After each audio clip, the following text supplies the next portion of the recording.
ജീവിതം പരീക്ഷയെന്ന നേരറിഞ്ഞു പുഞ്ചിരിച്ച് ഉള്ളിൽ ആശിച്ചൊരുന്നമെത്തണം. കണ്ണീരില്ലാത്ത നാളിലെത്തണം.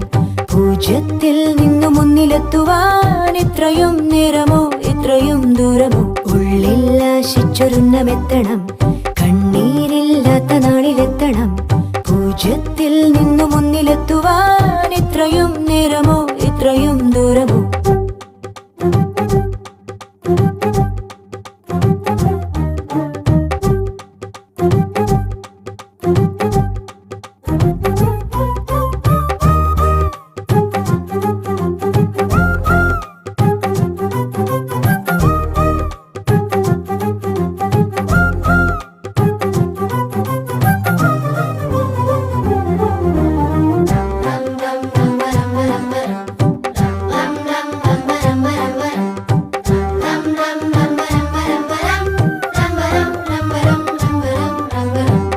ചുവടിടറി വീഴാതൊന്നി ഗണിതമലയേറിപ്പോകാൻ ദുരിത വഴി താണ്ടും സൂത്രം ചെറുകുളികയായി കയ്യിലേകുമോ? അളവുകളിലാണെന്നെന്നും ഭൂമിയുടെ താളം പോലും പഠനമുറി